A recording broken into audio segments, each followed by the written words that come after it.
onions, cheese, bread. 4 ingredients, 1 sandwich. And an entire American city has turned it into a personality test where a local Philadelphian can tell your future based off your order. I mean, guys are so intense about this thing that a dude running for president ordered the wrong cheese, which may have led to this. That there be a stable Iran that is capable of rejecting Iranian influence. Iraq. But here's the part that kills me. The one ingredient this whole city holds as sacred was invented in a lab in Wisconsin for the British to fake a cheese toast recipe from Wales. Huh? Meanwhile, the 2 most famous spots that make Philly cheesesteaks have been at each other's throats since the 1960s. Or have they? Now, in the year of our Lord 2026, there are literally hundreds and hundreds of Philly cheesesteak recipes and Philly cheesesteak videos out there. People love this thing, man. So today we're gonna do something a little unique in the world of Philly cheesesteaks. Oh.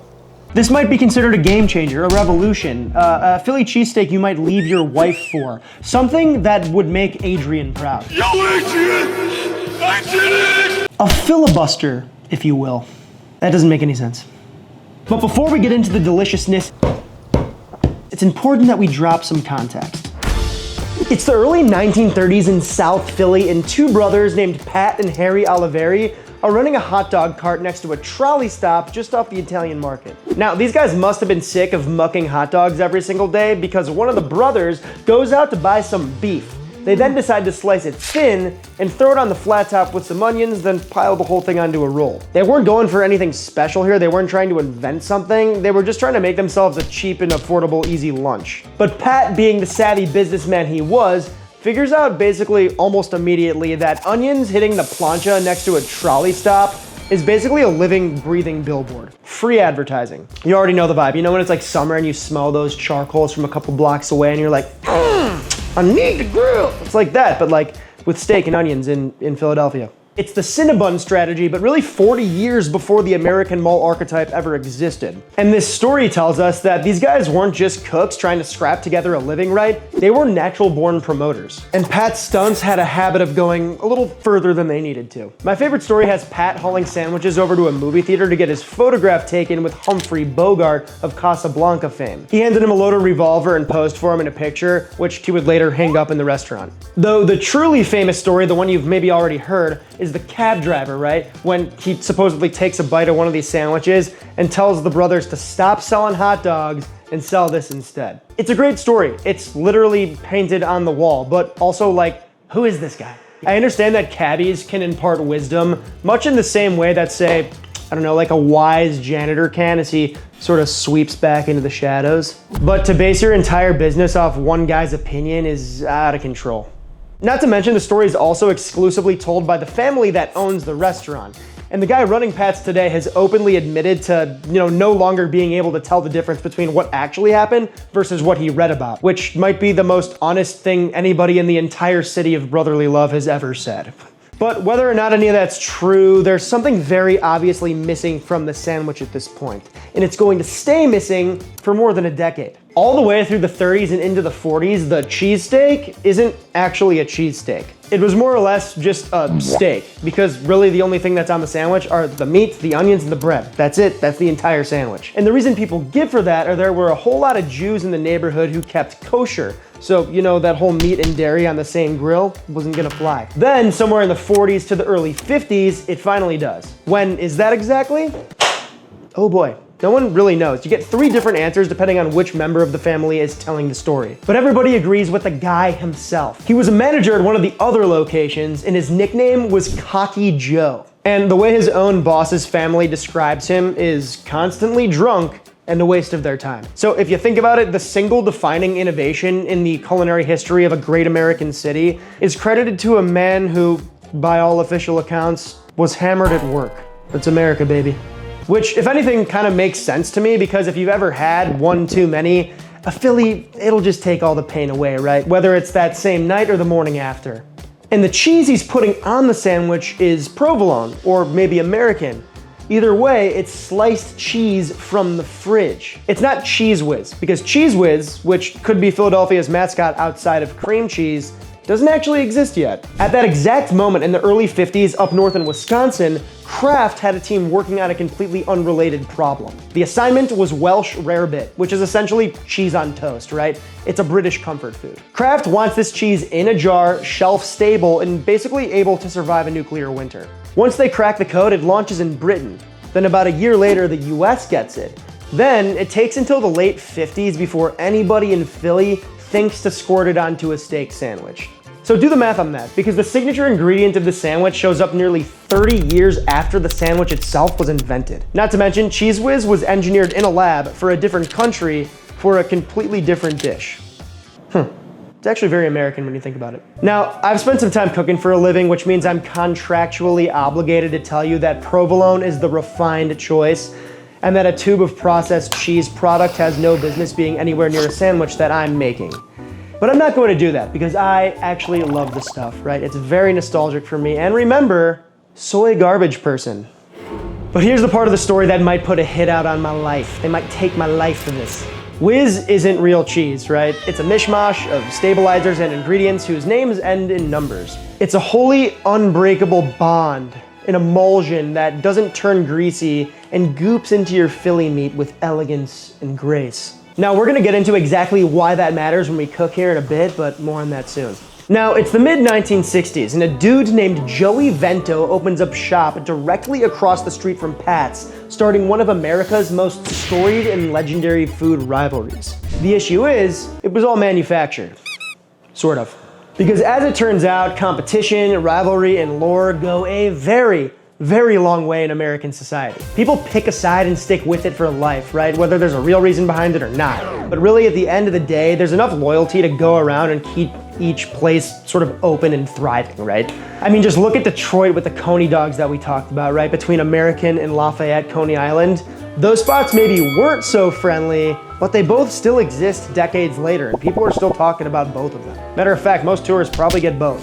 So unfortunately, the owners of these spots weren't trying to box all the time, a la Sly Stallone, but you know, whatever, probably for the best. I like to imagine the two owners as sort of like two super nice, maybe overly nice Mr. Rogers figures, but with a little bit of Philly grit and maybe an Eagles jersey. Joey Vento calls his place Geno's. And that area where Geno's and Pat's kind of sit right across from each other becomes what locals call Cheesesteak Vegas. And both spots would go on to sell functionally the same sandwiches for the next handful of years. Then Rocky comes out in the 1970s. Pat's is featured in it, and the tourists start showing up by the busload. Now, Joey Vento, remember the guy who owns Geno's, right? His whole position was that basically, Pat's could claim they invented the cheesesteak, fine. They could claim they invented putting whiz on the cheesesteak, also fine. But he came along and perfected it. Then across the street, the response out of Pat's is fantastic. And I want to stress that this is a real quote from a grown-ass adult man about his business rival. Joe Vento is like the plankton, and we're the Krusty Krab. Yeah. It kind of makes me want to root for Pat's, but comment your loyalties below. But once you've got two shops publicly arguing about who owns a sandwich, it's only a matter of time before others want to join the brawl too. Because this sandwich, it's not just food anymore. It's a Philadelphian litmus test. A filibuster, if you will. Okay, sorry, I'm not gonna try that again.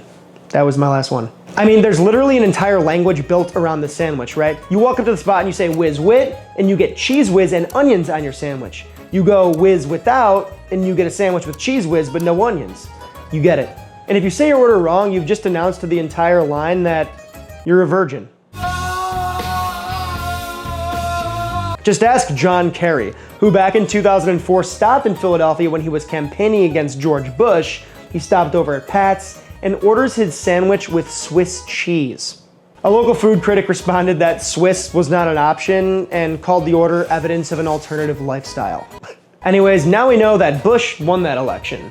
So technically, one could maybe claim that it's not impossible to say that Kerry's order fumble caused the invasion of a certain Middle Eastern country back in the 2000s. Now watch this drive. So really today, because of two hungry brothers in Philly, a legendary restaurant rivalry, and a multinational food conglomerate, everybody knows the Philly cheesesteak. It really has undeniably become one of the most popular sandwiches in America, which means there are a lot of recipes and recipe videos out there. So today we're gonna do things slightly different while still keeping respect on the name, right? And in theory, this should, you know, keep the Philly fans at bay. I should be fine. They might beat my ass, but we'll just have to wait and see. Fingers crossed. And I put that on Donovan McNabb. All right, before we get going, quick ingredient talk. We gotta talk about the meat here. Now, this is a cool little trick that I've kind of picked up over the years here. When you're shopping for your Philly beef, the Asian grocery store is your best friend. Why?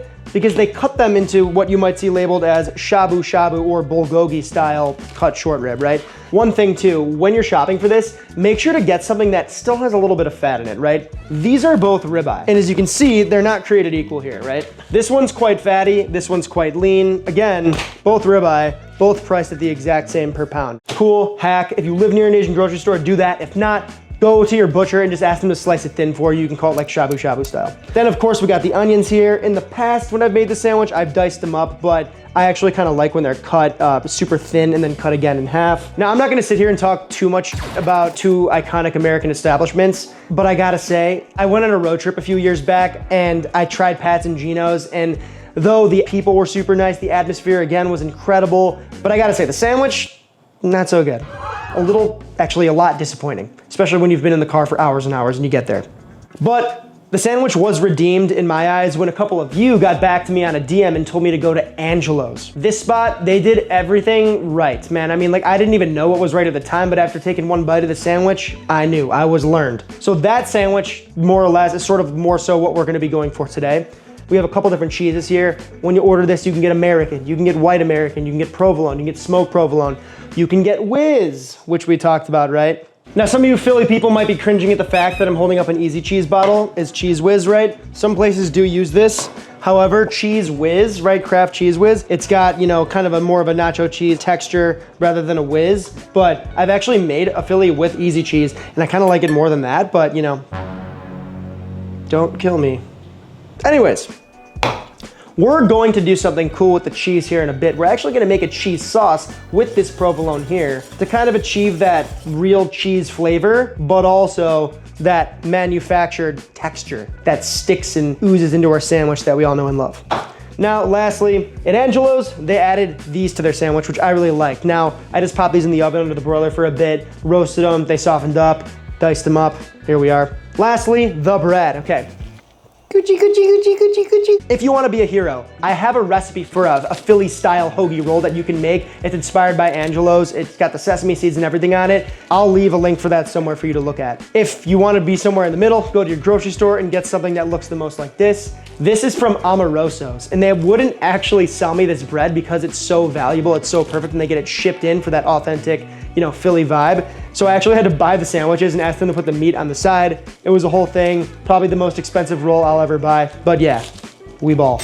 This sandwich comes together very quickly. But first, let's make the cheese sauce, which also comes together very quickly.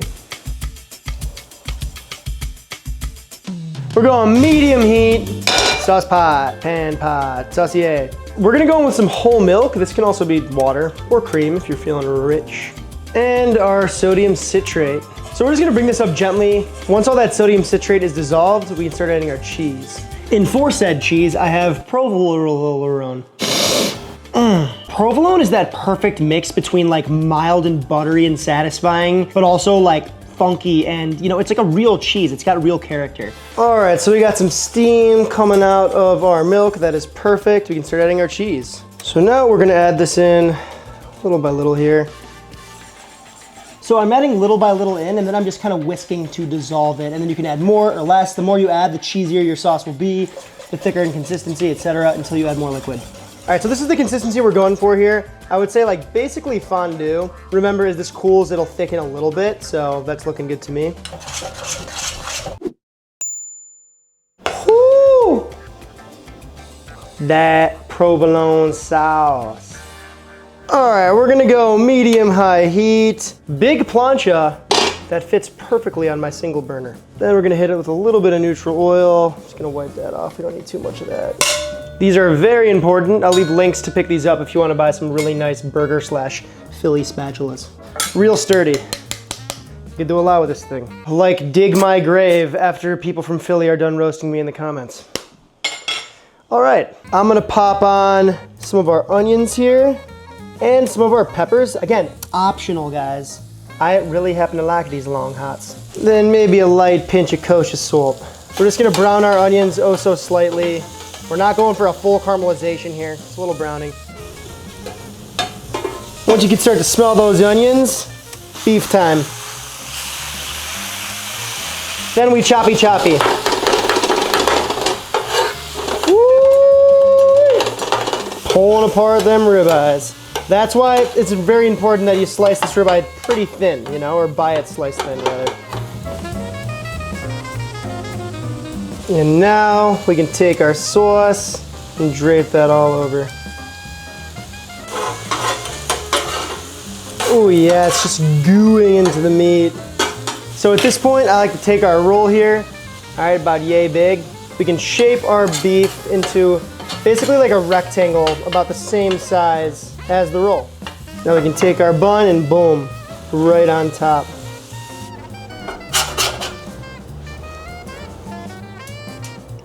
Oh, look at that, dude.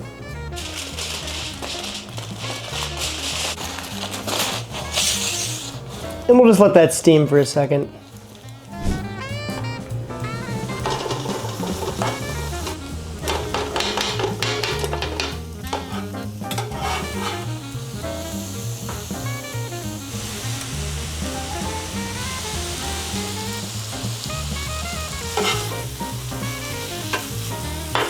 All right. Ooh.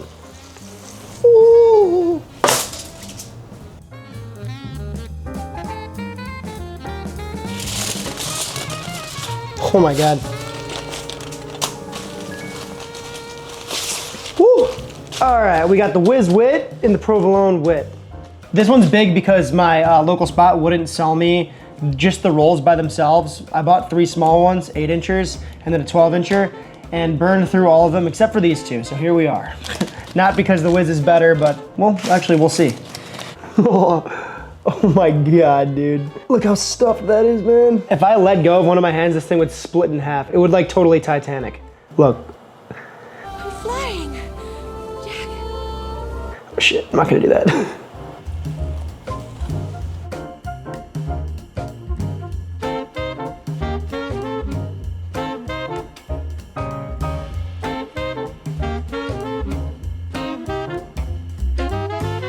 Okay, the moment of truth is upon us. We got our Phillies ready to rock. Now we gotta muck them.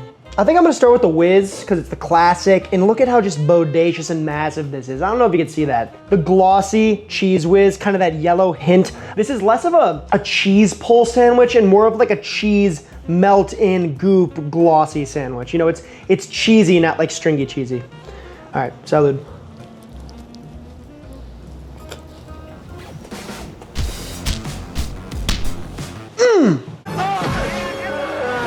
That's a sandwich Donovan McNabb would be proud of. Who else is from Philly? Famous people from Philly. Oh my God, of course. Will Smith, Bradley Cooper, Kevin Bacon, Kevin Hart, Questlove, Pink. How could I forget Benny Franklin? But look at that cheese, it's just gooing. It's not pulling, it's gooing, right? And Benny Franklin is DTG, down to goo. Let's try our provolone. Still glossy, white tinged rather than yellow.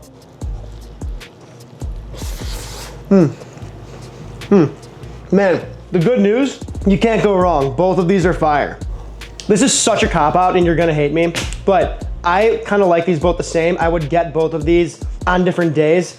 I think if I'm making it at home, I'm probably going for the provolone because like I have provolone in the house actually kind of often.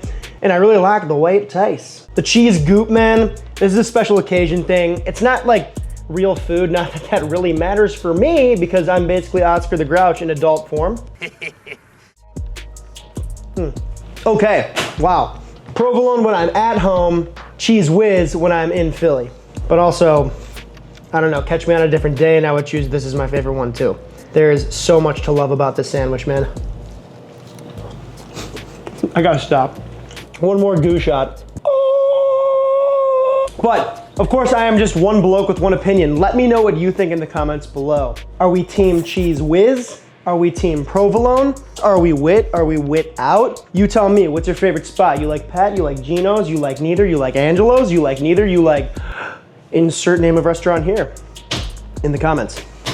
Thanks for watching, guys. Like the video if you liked the video or learned something. Sub to the channel if you like videos like these. The best way to support the channel is over on the Grocery Fund, aka the Patreon, or better yet, head on over to adamwitt.store where I make bespoke t-shirts, right? I make the designs myself. Here's one.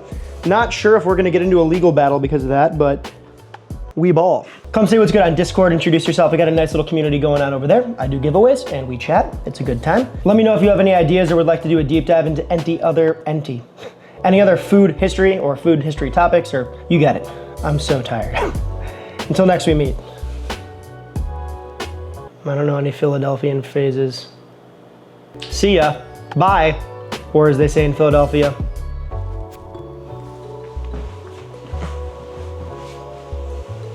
I'm just kidding, I really love you. Don't take that personally.